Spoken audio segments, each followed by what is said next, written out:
par, ustedes leen juntos el impar. ¿Bien? Dice así el versículo 14, porque todos los que son guiados por el Espíritu de Dios son hijos de Dios. Ustedes, por favor.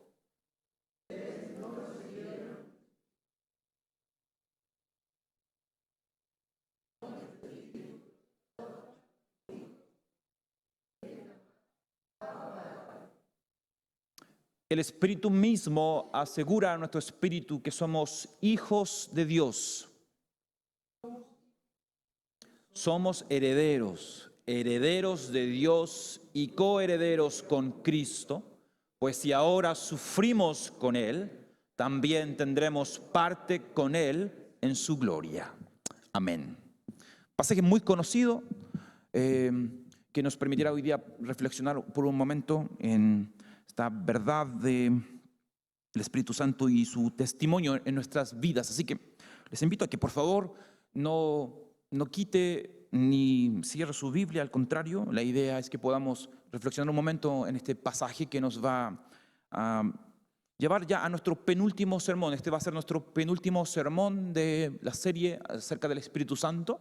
Mediante ya en 2 semanas más estaríamos abordando una serie expositiva acerca de espiritualidad y donde nos enfocaremos en Mateo 23. Pero hoy estaremos aquí en Romanos capítulo 8. Hoy, al mirar este pasaje, podemos observar todo un recorrido que hemos hecho. Hemos hablado del Espíritu Santo en el Antiguo Testamento. Hemos visto cómo el Espíritu Santo obra en nosotros a través de un nuevo nacimiento. Hemos observado el Espíritu Santo en el día del Pentecostés. Hemos observado el Espíritu Santo también dándonos a nosotros la capacidad de servirle a través de dones a la luz de 1 Corintios 13. Y hoy queremos, antes de enfocarnos en Efesios 6, que va a ser la exposición que nuestro presbítero Fabián Delgado el próximo domingo llevará a cabo, Dios mediante, en Efesios 6, acerca de la batalla espiritual, queremos descansar por un momento aquí, Romanos 8, versos 14 al 17, donde la idea de reflexionar en el testimonio del Espíritu Santo tiene como finalidad producir en nosotros seguridad acerca de una verdad muy importante, trascendental en nuestra vida, que es esta verdad de que somos hijos de Dios. Hoy muchas personas tienen una seguridad engañosa, una seguridad muy frágil, basada en algún evento o en alguna decisión humana. Muchas personas piensan que son hijos cuando la verdad no lo son. Y este texto de Romanos 8 nos lleva a nosotros a reflexionar dónde está nuestra seguridad. Y según el texto que ustedes leyeron junto conmigo, la seguridad está en el testimonio del Espíritu Santo. Y es allí donde vamos a mirar algunas cosas hoy. Ahora, Romanos 8 es un pasaje precioso. Es un santuario, digámoslo así, de la fe cristiana. Romanos 8 tiene muchas enseñanzas, muchas bendiciones para el creyente. Leer Romanos 8 es como pasar por un oasis en medio de un desierto.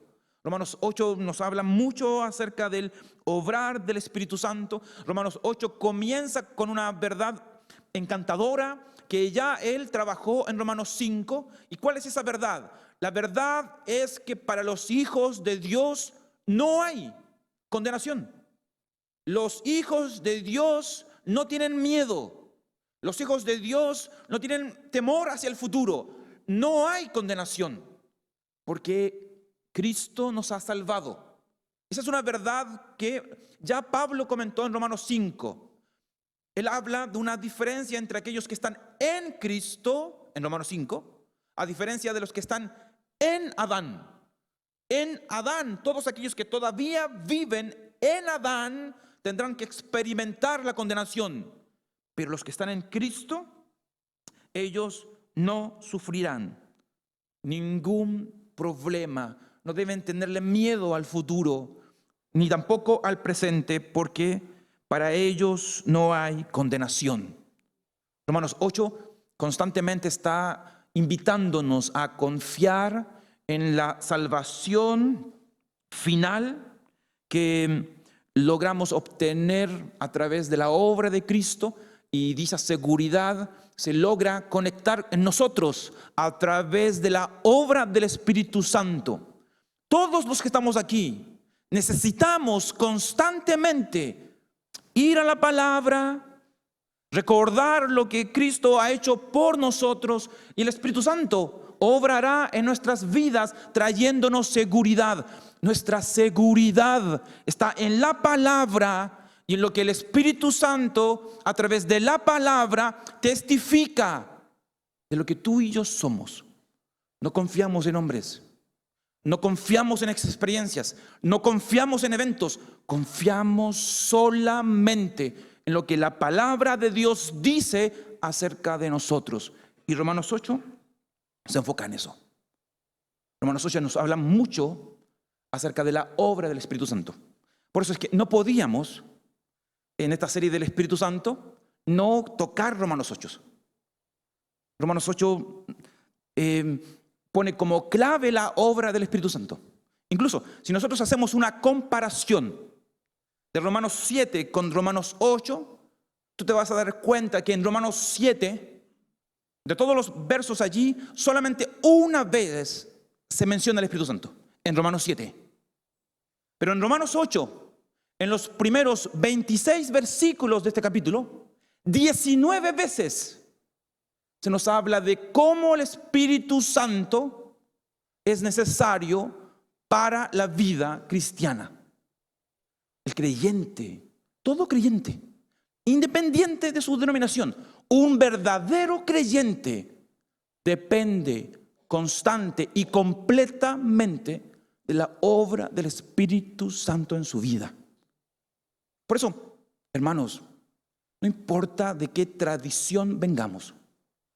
Si usted tuvo un trasfondo pentecostal, metodista, bautista, si usted nació en la iglesia presbiteriana, usted y yo dependemos de la obra del Espíritu Santo. Y Romanos 8 nos habla acerca de eso. Si tuviéramos que separar Romanos 8 en dos grandes secciones, lo podríamos hacer de esta forma. De los versículos 1 al versículo 13, Pablo habla acerca de este espíritu de vida. Él va a mostrarnos cómo el Espíritu Santo nos otorga vida en esta lucha con el pecado.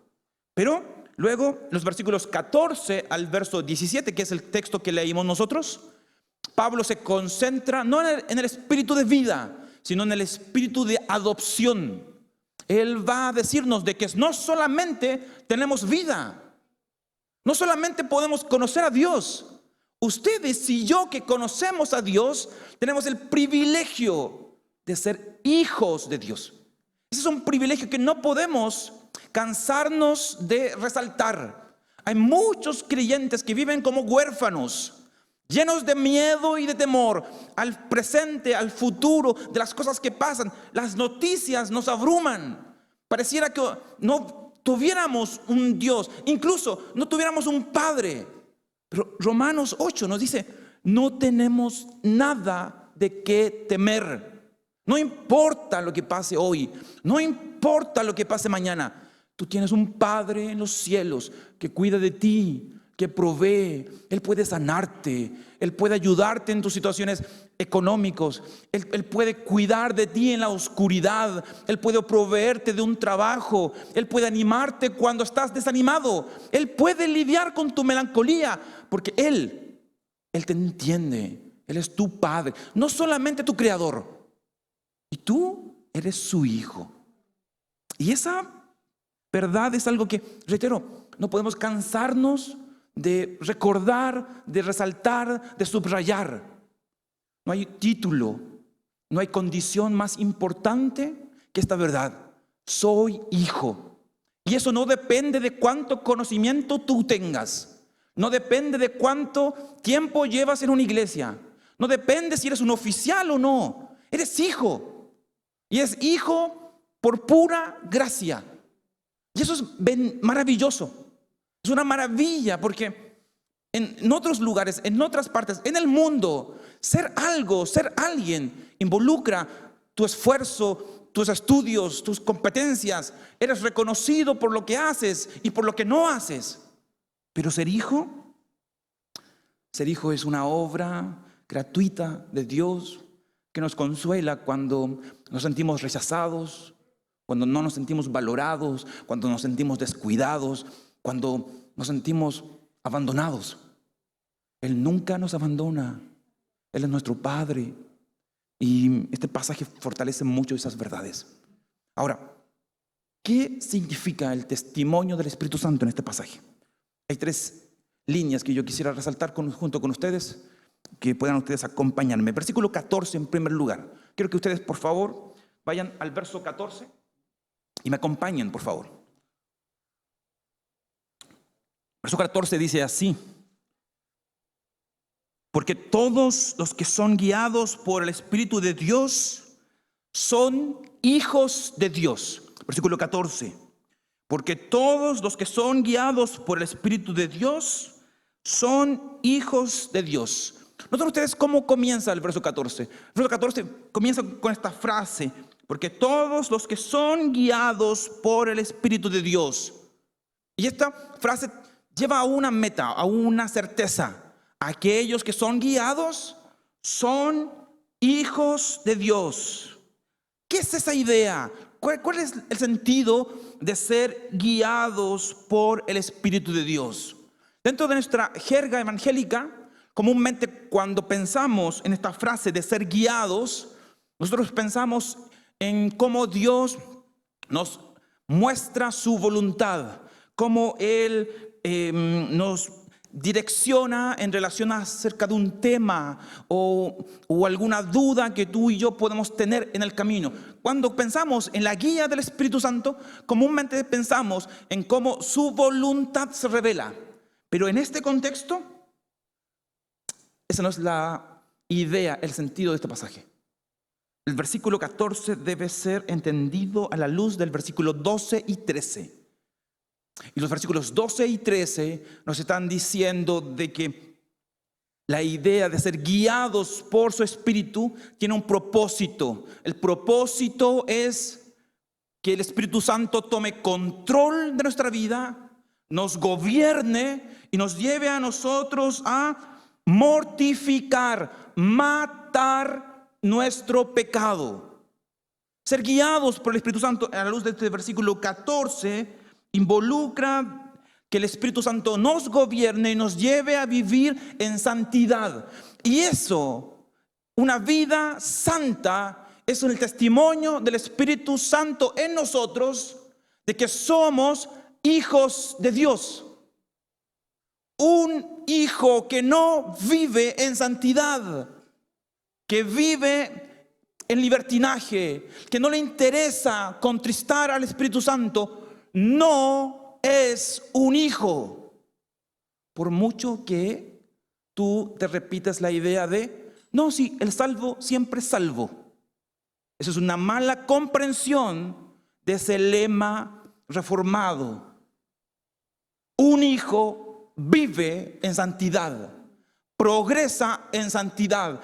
El Espíritu Santo que mora en nosotros nos va a llevar a odiar el pecado, a amar la santidad. Si eso no ocurre en nosotros, cuidado, porque quizás estamos confundiendo las cosas y estamos engañándonos. Ser guiados por el Espíritu Santo es mortificar el pecado, estos hábitos pecaminosos, estas inclinaciones pecaminosas que tú tienes, que yo tengo, que tú luchas, que yo lucho. Vivir en santidad no significa tampoco necesariamente llevar una vida victoriosa, porque no podemos, pero sí significa luchar, porque no estoy cómodo, no deseo vivir en un estado de pecado. Yo quiero agradar a mi Señor. El Espíritu que mora en mí va a impulsarme hacia una vida santa, porque el Espíritu es santo. Entonces, un testimonio potente de la obra del Espíritu en nosotros es odiar el pecado, amar a Cristo. Odiar el pecado, amar la santidad. Aquellos que viven en ese camino son guiados por el Espíritu Santo, como dice Gálatas. Ellos luchan contra los frutos de la carne y viven en el Espíritu. Por tanto, el Espíritu Santo debe incomodarnos. El Espíritu Santo debe incomodarte. El Espíritu Santo nos incomoda al momento de enfrentar el pecado, de mostrarnos, de convencernos, como decía la lectura devocional. El Espíritu Santo debe incomodarnos. Y si no es así, algo está pasando. Pero esa es la primera idea del versículo 14. Miren ahora ustedes, versículo 15, por favor. Hay un segundo testimonio que podríamos definir a partir del versículo 15 que nos lleva a escuchar el Espíritu Santo en nosotros. Que el testimonio del Espíritu Santo, a la luz del versículo 15, consiste en una vida libre del temor. Miren ustedes versículo 15. Y ustedes no recibieron un espíritu que de nuevo los esclavice al mundo, sino el espíritu que los adopta como hijos y les permite clamar, Abba, Padre. ¿Notan ustedes? Un espíritu que de nuevo los esclavice al mundo, sino un espíritu que los adopta como hijos y les permite clamar, Abba, Padre. ¿De qué espíritu nos está hablando Pablo aquí? Entonces hay dos sentidos en este versículo 15 en relación a este espíritu que esclaviza y este espíritu que nos adopta. Este espíritu que nos esclaviza está relacionado con el miedo y con una condición pasada. Todos, antes de venir, de ser convertidos a Cristo, vivíamos bajo esta condición: miedo. El miedo era nuestra característica principal. Un esclavo tiene miedo de ofender a su amo, tiene miedo de ser despedido, tiene miedo de ser rechazado. Esa era nuestra vida antes de Cristo. Pero cuando Cristo nos cambió, nos llamó, el espíritu de adopción nos llevó al Padre y nos declaró hijos, ya no es el miedo lo que nos gobierna. No es la tonada que tú y yo escuchamos constantemente cuando nos equivocamos. No es el temor ahora. Es la confianza que tiene un hijo de tener a Dios como su Padre. Y por esa razón es que con confianza el hijo puede decir, Abba, Padre. Nuestra situación presente es muy diferente. La situación presente de los hijos es muy diferente a la situación pasada. Todos ustedes, yo, que somos hijos y que hemos sido adoptados solamente por gracia. Y ser adoptado por Dios es, como diría un autor antiguo, es la cima de la creación y es la meta de la redención. La adopción es una doctrina preciosa para el cristiano, porque nos hace parte de algo inmerecido. Somos parte de la familia de Dios. No hay honor más grande que ese. No hay privilegio más grande que ser parte de la familia de Dios. Por eso, a veces buscamos entre nuestros papeles en nuestra vida qué cosa puede animarnos o motivarnos para salir adelante frente a situaciones difíciles. Bueno, Pablo está aquí dándonos el antídoto, el remedio para cualquier problema, situación, incomodidad, dificultad que podamos tener en el camino. Tú eres hijo. Yo soy hijo, soy parte de la familia de Dios. Dios es mi Padre, Cristo es mi hermano. No hay privilegio más grande. No lograremos en este mundo, ni con oro, ni con plata, ni con esfuerzo, lograr obtener un honor mayor que ese. Ser adoptados es algo de otro mundo. Es una categoría que por nuestros propios medios jamás alcanzaríamos. Esta idea de la adopción no aparece en el Antiguo Testamento. Por lo tanto, Pablo saca esta idea de la adopción de la ley romana, donde ser adoptado involucraba muchas cosas. Involucraba que todas tus deudas eran pagadas y tus obligaciones legales también liquidadas. Involucraba que tú tenías un nuevo un nuevo nombre. Y también instantáneamente tú pasabas a ser heredero de todo lo que tu padre poseía. Tu nuevo padre también se hacía responsable de todas tus acciones, tus deudas, tus crímenes, tus errores, tus fallas. Pero también ser adoptado era tener nuevas obligaciones, nuevas responsabilidades. Tu propósito era agradar a tu padre. Todas estas cosas están involucradas bajo este concepto de adopción. Pero la imagen de adopción es preciosa porque esta imagen de adopción nos enseña a nosotros de que ninguno de nosotros nace en este mundo como un hijo natural de Dios. No, los hijos de Dios son adoptados por Él, por su obra. No es por ser simplemente un ser humano. Ser hijo de Dios significa que esta relación de padre e hijo no es automática. Él te llama, Él te adopta, Él te recibe. No es una obra meritoria, no es algo que compramos, no es un acto que puedes tú tramitar, no es un padre que tú puedes ganar.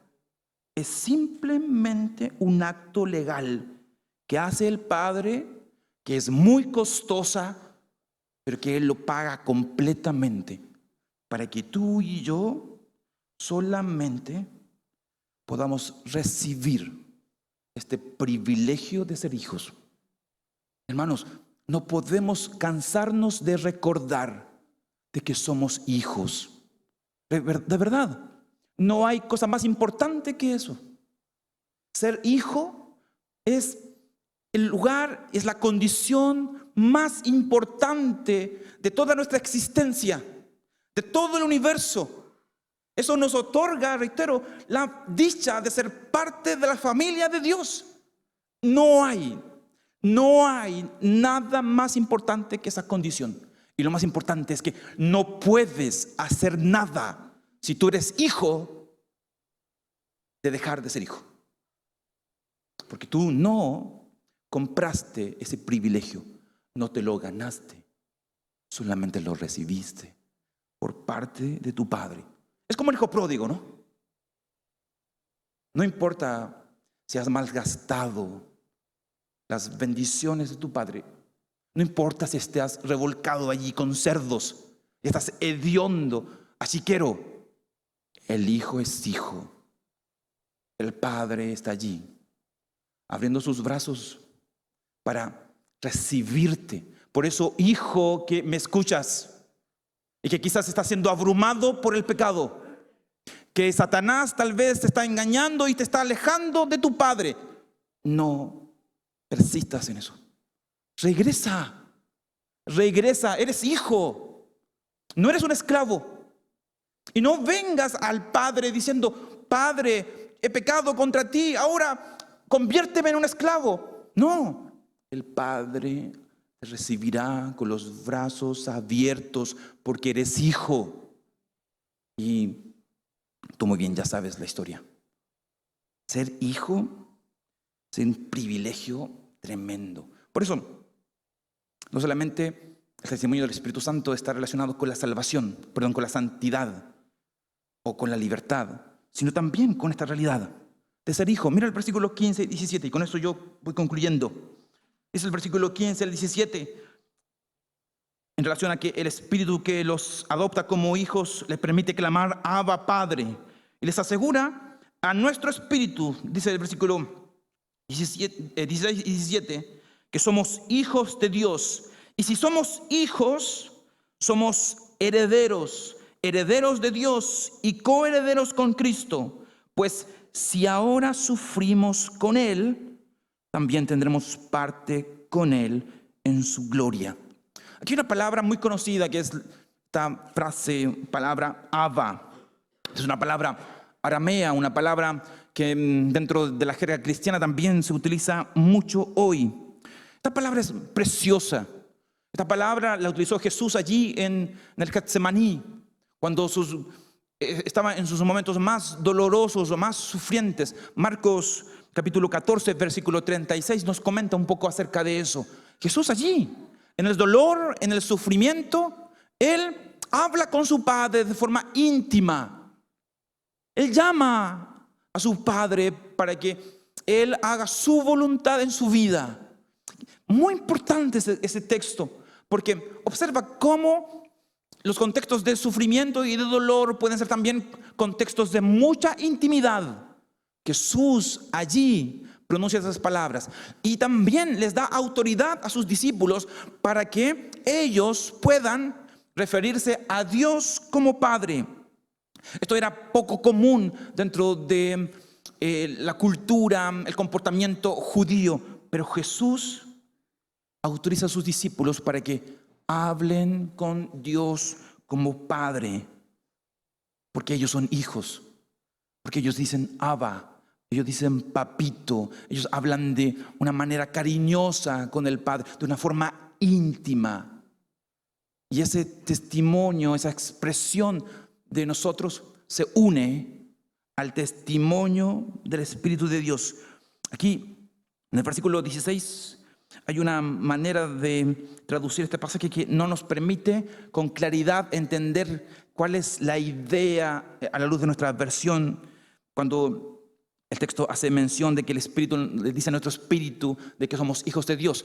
Pero la verdad es que en el original griego la idea es como esta: el Espíritu junto al Espíritu de Dios dan testimonio de que somos hijos. No es un diálogo entre ellos, sino es un testimonio conjunto. ¿Y cuál es la idea de ese testimonio conjunto? Donde nuestro espíritu y el Espíritu de Dios dan testimonio. La idea de esto es que ese testimonio otorgue seguridad. En el Antiguo Testamento se decía de que un testimonio doble producía seguridad frente a cualquier asunto. Pareciera que Pablo tiene esa idea en este pasaje. Él quiere asegurarnos, Él quiere darte seguridad de que tú eres hijo de Dios a la luz de dos testimonios, tu espíritu y el Espíritu de Dios. ¿Con qué propósito? Nuevamente, con el propósito de que tú entiendas de que tienes un tremendo privilegio, un privilegio de ser llamado hijo de Dios. Pero también hay una cosa interesante aquí, perdón por lo técnico, pero el término hijo del versículo 16 es diferente en el original griego al término hijo del versículo 15. En el versículo 16, el término hijo tiene una inclinación masculina, se refiere específicamente a los hombres. Pero el término hijo en el versículo 15 tiene el propósito de incluir a hombre y mujer. Y eso es una sorpresa en el tiempo de Pablo, porque la adopción solamente se relacionaba con los hombres, no con los hombres y las mujeres. Pero eso es lo que hace de precioso el Evangelio, porque el Evangelio es aplicable para todos, no hay distinción. Usted, dama que me escucha, usted, varón que me escucha, ustedes tienen la misma dignidad ante el Padre. La misma dignidad ante el Padre. Son hijos por igual, amados igualmente, sin diferencias, lo cual es un tremendo privilegio. Ya en la carta a los Romanos y también, obviamente, en nosotros. Ser hijo de Dios es algo que tanto hombres como mujeres disfrutan. Pero el texto no solamente dice que tú eres hijo. Observa, el texto también dice de que tú eres heredero. Y eso también es precioso. Y cuando tú piensas en herencia, permíteme decirte que tu herencia no son casas ni cosas. A la luz de este texto, tu herencia es Dios.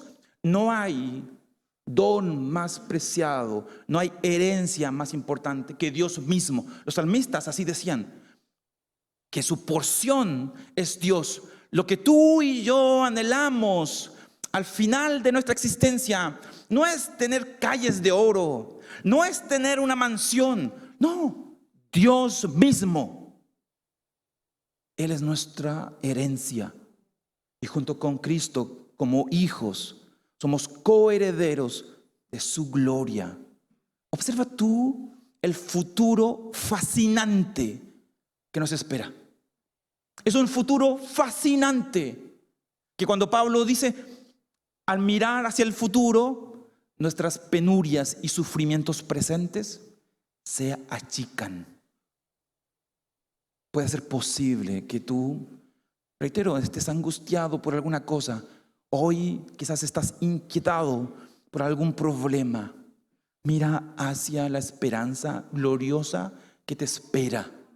Esa gloriosa esperanza que nos espera es algo que amortigua, minimiza todo dolor, todo sufrimiento presente, porque estamos aquí de paso.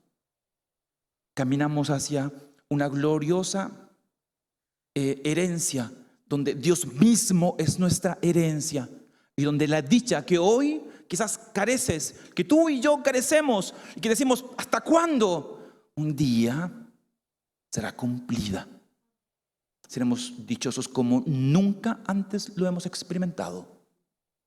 Pero antes de eso, obviamente tú y yo tenemos que sufrir. Eso es lo que tú observas en el versículo 17. Los hijos no están exentos del sufrimiento. Pero déjame decirte una buena noticia. No hay gloria sin sufrimiento. No hay gloria sin cruz. Entonces tú y yo caminemos juntos por este sendero de sufrimientos, porque tú y yo no vamos solos. La única manera en que tú y yo nos asemejemos al Hijo de Dios es que tú y yo también carguemos nuestra cruz y le sigamos. Yo sé que es difícil cargar la cruz hoy, pero no mires solamente el presente, mira hacia adelante. La cruz te lleva hacia la gloria. La cruz te lleva hacia la herencia. La cruz te lleva hacia esa dicha que hoy quizás no estás experimentando y que quizás te cuesta experimentar o verla. Pero está allí, mira. Allí está. Solamente hay que seguir caminando. Solamente hay que seguir caminando. Pero no solos, sino con Él. Este es el testimonio del Espíritu Santo, hermanos.